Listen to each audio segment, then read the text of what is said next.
race to the top. Deputy Prime Minister post for Sarawak must have real power, Premier Sarawak. Deputy Prime Minister from Sarawak necessary, political analyst. Those are the headlines for tonight. I'm Lorenzo Isaac and this is TVS Nightline.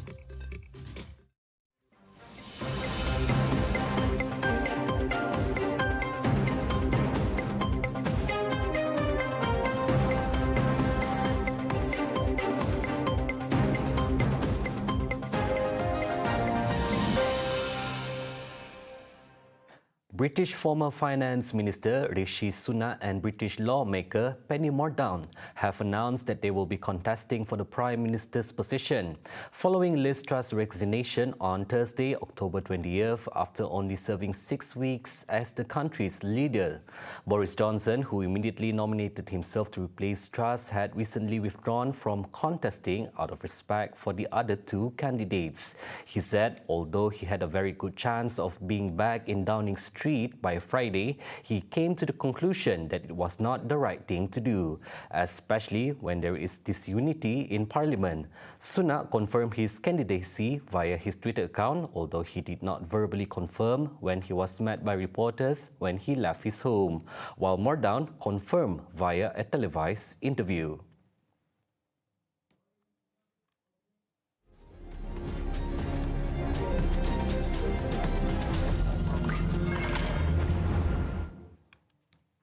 While the Gabungan Party Sarawak GPS welcomed the suggestion on 3 Deputy Prime Ministers' posts, one each for Sarawak, Sabah and the Peninsula, Premier Sarawak Dato' Paninggi Tan Sri Abang Johari Tun Openg said it must involve real power and not just a ceremonial post in the Cabinet. Kami menyambut baiklah cadangan untuk melantik seorang timbalan Perdana Menteri dari Sabah ataupun dari Sarawak. Kita menyambut baik. Tetapi we hope that the post is not a ceremonial post. What we need is a post with a certain power. Otherwise, it become a ceremonial post, DPM, with all the protocol of DPM. It's not we want. We want DPM post with power. He said so after attending a Deepavali luncheon hosted by lawyer Shankar R.P. Asnani today, October 24th. Among those present were Deputy Premiers Dato' Amar Douglas Ugah Embas and Dato' Sri Dr. Sim Kui Hian, Satu Assemblyman Dato' Ibrahim Baki, Kuching South Mayor Dato' Wee Hong Sang, and Federation of Chinese Associations of Sarawak President Dato' Richard Wee. Meanwhile, commenting on the DPM candidate, the Premier said that it can be filled by any candidate. Yesterday, October 23rd, Ahmad Zahid told a press conference in Kimani, Sabah, that 3 DPM posts would be created to represent Sarawak, Sabah, and the Peninsula if BN wins GE15. He said GPS and BN Sabah could propose suggestions to the caretaker Prime Minister Dato' Sri Ismail Sabri Yaakob for the matter to be included in the BN and GPS manifestos for the upcoming election. It will just be a window dressing in given that the Deputy Minister position offered to Sarawak isn't paired with a significant portfolio, experts said. Political analyst Professor Dato' Dr. JAYUM Jawan pointed out other portfolios, namely Minister of Finance or Minister of Home Affairs, could be given, which in return would benefit Sarawak and the country as a whole. As such, he stressed that the state government shouldn't play by the tunes set by West Malaysia, and if they are sincere enough, the position could have been offered decades ago. Just an offer of a deputy prime minister is not good enough, and he is correct. I concur with his opinion. I don't think you can really give a deputy prime minister a power, because a deputy prime minister is somebody who is going to take over the function of the prime minister when he is overseas or when he is out of the country. I could be wrong. What the Premier says is, I think probably he would prefer a Minister of Finance, a Minister of Defense, Minister of Home Affairs or Foreign Minister. I think that comes with a certain good portfolio, responsible, comprehensive. These are not something new. In the 1960s, 1970s, this portfolio have been shared by Barisan Nasional, by UMNO with other people. Sabah have have become defense minister before. Sabahan has become foreign minister, and Sarawak, if I recall correctly, have not yet been given this. He further added that becoming the deputy prime minister means serving the country and not just the home state. While being appointed with significant portfolios, more could be achieved in meeting Sarawak's needs. So I would say that important portfolio like finance, so that Sarawakian can really go into proper planning, for Malaysia, taking into view that Sarawak is half the size of Malaysia. So we need more money. We need good planner. We need people who understand Sarawak, understand the whole of Malaysia. All this while, people who are planning to spend our money doesn't know the real situation in our country. That's what we are been facing, and that's why Sarawakian has been complaining for the last 60 years that they are behind. They are one of the poorest state. Their roads are like abandoned for the last 2 years. So these are real complaint, and real complaint. I think Sarawak should not be playing to the tune set by Semenanjung that offering to appoint deputy prime minister. If they are sincere, this position could have been offered many decades ago. Meanwhile, only Gabungan Parti Sarawak GPS can bring Sarawak to the highest level of development and progress. He said that GPS, led by the Premier of Sarawak, Dato' Padinggi Tan Sri Abang Johari Tun Openg, had demonstrated the coalition's capabilities with various drastic changes which had been made to drive the state's economic growth with emphasis on rural areas. He further stressed that the opposition parties knows very little about the struggles faced by Sarawakians, adding that the opposition parties itself only aspires to be the voice of the party instead on the voice of democracy. They don't know what the Chinese of Sarawak want. The Chinese of Sarawak and the Chinese of the Peninsula are two different animals. So they want different things.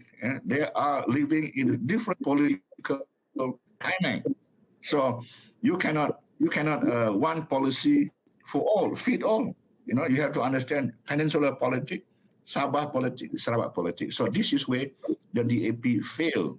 They are only able to touch the Chinese community. But beyond that, they have been trying for the last how many decades. They are not successful in penetrating the Dayak, the Malays, the Melanau community, because they don't understand any other sentiment other than the Chinese of the peninsula. Meanwhile, on the 15th general election, he said it is important for the people to elect their leaders to lead them into a better future. PRIU 15, the 15th general election is a very important election because I feel that this is the time we need to reset. So I think it is good that the power is returned to the people so that the people decide whom they want to lead them in recuperating, in re-energizing our politics. Because we once used to be role model for many developing countries, and the many bad things that are happening in our country, I think we need to get rid of it. And I think this is a very strategic election where voters should put the right people in power so that they can start re-energizing our country towards greater heights that all Malaysians deserve. Whichever party that governs the country after the 15th general election will need to show that they are serious, sincere and committed in addressing the interests and rights of Sarawak as stipulated in the Malaysian Agreement 1963. Political analyst Datuk Jonathan Chai said if a Sarawakian politician were given the Deputy Prime Minister post, which is optional, could play an important role for Sarawak in regaining its rights in the long run. It all depends, what was mentioned by our Premier, I think today, that if it is only a ceremony position, if it is only a ceremonial title without any substantive power, then it would be meaningless. Of course, it is an important acknowledgement of our special status in this country. The GE15 is a significant election, added Chai, assuming if Sarawak could win 25 seats or more, then Sarawak will play the kingmaker role that will help advance Sarawak's cause under the leadership of the current Premier, Dato' Patinggi Tan Sri Abang Johari Tun Openg, in getting back the autonomy. He also strongly advised the state government to create a deal breaker before collaborating with any political party that will form the ruling government. Whoever is our partner to be, if they can really help us to accomplish our objective of getting back the power or the devolution of autonomy, I think we can have the collaboration or even to jointly form the government.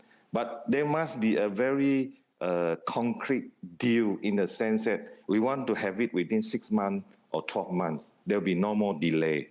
Of course, we need to be very, very committed this round. And then we don't want to see any special committee studying and discussing and with no actual result coming out from the whole thing. Gabungan Parti Sarawak GPS will be contesting in all 31 parliamentary seats in Sarawak, a first solo endeavour after it split from Barisan Nasional BN after the previous general election. The likes of BN, PKR, PAS and other political parties based in Peninsular Malaysia will have to split and share between themselves with the addition of coalition of parties Pakatan Nasional, Pakatan Harapan and Perikatan Nasional.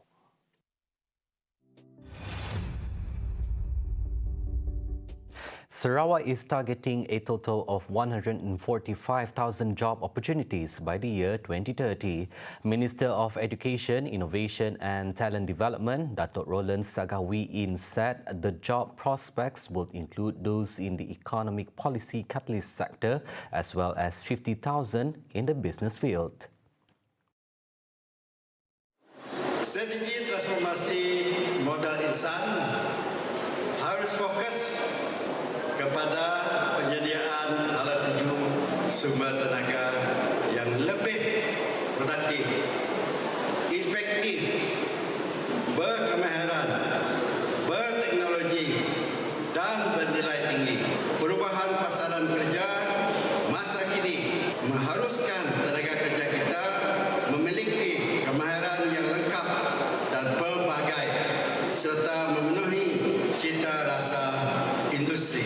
Kita perlu menjadi lebih fleksibel, berubah dan beradaptasi. He said this when officiating at the closing ceremony of the Corporate Social Responsibility CSR for Communities program at Kampong Sirah on Monday. In line with the Post-COVID-19 Development Strategy PCDS 2030, he further added that the state government focus on infrastructure development to alleviate the standard of living and improve the economy by providing more business and job opportunities. He said this also includes by training workers to be more skillful and increase their income. Untuk menangani jurang dalam ekosistem ekonomi, kita akan mengubah struktur ekonomi, memodernkan dan meningkatkan efisiensi, meningkatkan pendapatan isi rumah dan melindungi alam sekitar. Untuk menjurus ke arah Sarawak maju berpandapatan tinggi, kita menyasar peningkatan pendapatan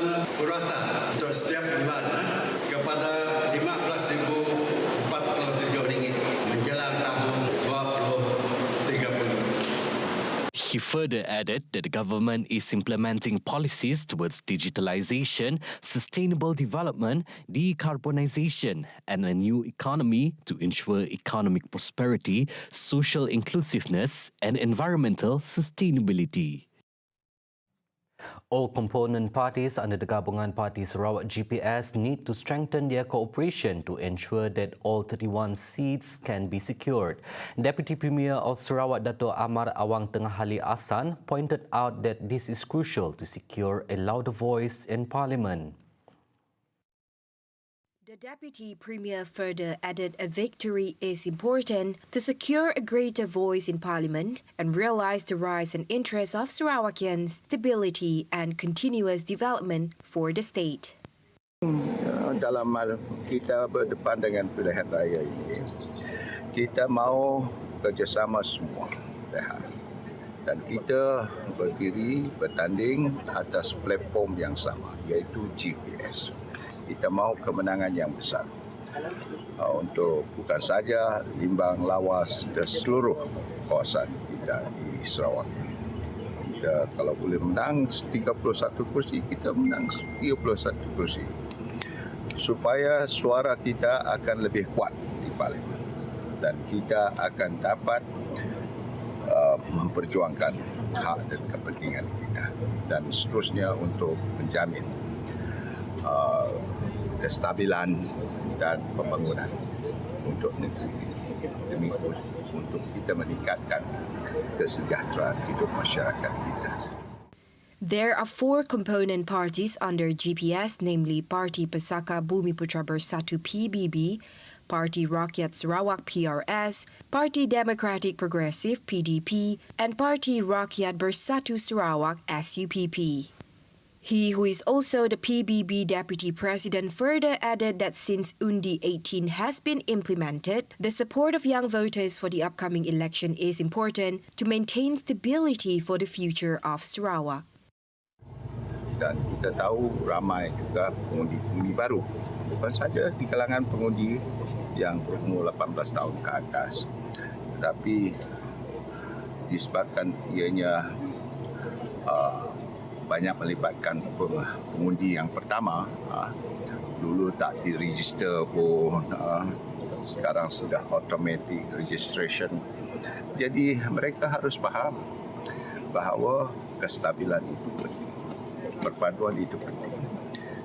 Dan kita mahu kepimpinan yang ada akan terus kekal di Sarawak ini supaya ianya akan dapat menjamin masa depan kita, menjamin ke masa depan generasi-generasi kita, dan kita akan dapat mengekalkan ekosistem yang ada. Elaborating, he said the state government has allocated a total of 160 million ringgit under the Northern Region Development Agency NRDA to repair dilapidated schools in Limbang Division in a bid to uplift the education system in Sarawak. Bidang pendidikan ini adalah soal yang di bawah kerajaan tersebut. Tapi kita membantu seperti yang terbukti. Dalam NRDA kita agihkan sebanyak 160 juta untuk kita membantu sekolah-sekolah, bukan saja sekolah menengah, sekolah-sekolah rendah, untuk menikmati kemudahan-kemudahan yang baik. Itu memanglah tidak mencukupi. He said so when met by TVS's reporter during his work visit to Sekolah Menengah Kebangsaan Limbang and the Kampung Pahlawan Entrepreneurship Project on Sunday, October 24th.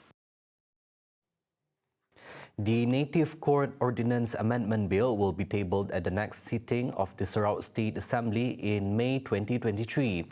According to the Minister in the Premier's Department, Dato' John Sikitayai, the bill to repeat the current Native Courts Ordinance 1992 and Native Court Rules 1993 and replace them with a new ordinance, adding that the transformation of the Native Courts could commence after the new ordinance has been passed in the State Assembly. Not November. We want to be as soon as possible. In May, maybe, to be tabled in May. Hopefully. Hopefully. Siki added the court's transformation is crucial to expand the court's power into an independent judicial system equivalent to Sharia and civil courts. Saya yakin dan harap kerajaan negeri akan meluluskan program transformasi mahkamah atau transformation master plan for the District Court of Sarawak yang dicadangkan ini. Ini akan melibatkan satu rang undang-undang yang baru dibentangkan kepada Dewan Undangan Negeri dan sekiranya diluluskan rang undang-undang Ordinan Mahkamah Pemimpin Putra yang baru ini akan mengganti Ordinan Mahkamah Pemimpin Putra 1993 yang ada sekarang, yang kita gunakan sekarang. Coming up right after the break, dissolution of parliament does not affect the Deepavali celebration. 2 pilots killed as Russian fighter jet crashes. Right here on TVS Nightline. Stay tuned.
Welcome back.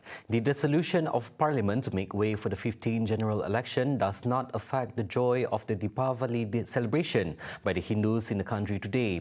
Prime Minister Datuk Sri Ismail Sabri Yaakob said it was not true the claims made by some quarters that the dissolution of Parliament in October was an act of disrespect for the Indian community celebrating Deepavali, as they will not have enough time to celebrate the occasion. Walaupun dalam keadaan musim menghadapi pilihan raya, tapi ianya tidak menjejaskan sambutan Hari Deepavali yang sebelum ini digambarkan oleh setengah-setengah pihak seolah-olah kononnya kita tidak menghormati sensitiviti dan perasaan kaum Hindu di negara kita kerana membubarkan parlimen sewaktu sambutan Hari Deepavali.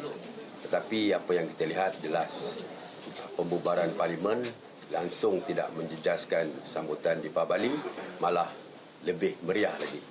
Jadi saya sekali lagi mengucapkan Deepavali World Tukar. He told reporters at the MIC President Tan Sri S.A. Vigneswaran's Deepavali open house at Kota Kemuning on Monday. Also present were MCA President Datuk Sri Dr. Wee Ka Siong and UMNO Deputy President Datuk Sri Muhammad Hassan.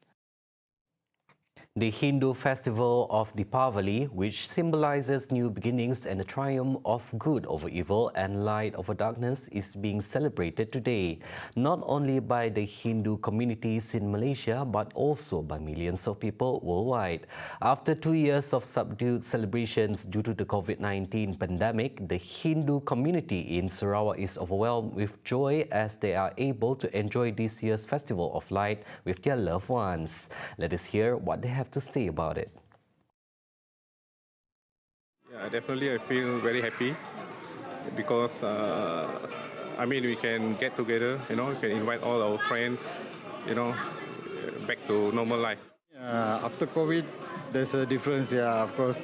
It's not like before because there's a lot of people coming for the visiting, everything, right?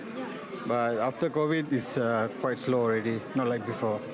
The last 2 years, due to COVID, everything was slowed down. We didn't even have procession. But thank God we were able to have this procession this time. And thank you once again. I'm feeling so happy, and I can see my friends and family. I'm so happy. How about you? I would like to wish everyone happy Deepavali and hope to meet all my friends, Yeah, my wishes is everybody can celebrate this year Deepavali more peacefully without any issues. So hope everybody will be happy. We also wish to extend our greetings to all our Hindu friends who are celebrating Deepavali. A very happy Deepavali to all of you. So I also, as a mayor of Kuching City South, I'd like to wish everyone, all right, happy Deepavali. Happy Deepavali for all my friends and family. It is rarely seen in Sarawak for one treat to take a shape of another treat and become something new that is irresistible. That was been done by Nur Izzati Muhammad Hafipi, a 24-year-old baker from Kuching, when she started making cakes in the shape of a popsicle. Izzati started doing the cake sickle last year during the pandemic after realizing that she needed something new to rejuvenate her business. Cake sickle tu kami macam perlu carilah kelainan idea untuk bangkitkan bisnes kami lagi. So kami cari idea-idea, then kami search dekat Pinterest. Mostly idea kami untuk cake sickle tu dari Pinterest, dalam sosial media lain, contoh IG ataupun Facebook. Then kami tengok macam kek tu macam cute juga, macam comel je rupanya. So why not kami try pola, and then yalah jadilah hasil kami yang kini tu. Okay. She, however, said that the journey of making such treats is not easy. Okay, cake sickle tu kami first pola yang macam a bit complicated lah sebab sometimes coklatnya pandai pecah. So kami perlu cari macam cari idea macam ni kami nak pola kek yang macam perfect untuk customer kami yang akan beli tu lah. So dari Pinterest, dari Crespop, dari IG semua. So kami belajar dari Sia lah. Macam ni Sia akan beri tips macam ni kami mau perfectkan satu cake sickle. Contohlah macam TVS nak kita orang tengok nak. Sometimes tulisannya boleh jadi cacat. So macam ni kami nak padam balik and then kami tulis balik.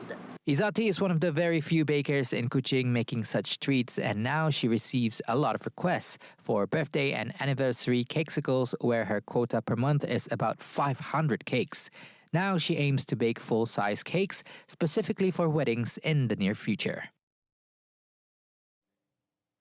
See the world closer with TVS as we bring you the latest news updates both locally and internationally. For more headlines anytime, just head on to our official website at tvstv.my or follow us on our social media platforms. That's all the time we have for TVS Nightline. I'm Lorenzo Isaac. Thank you for watching.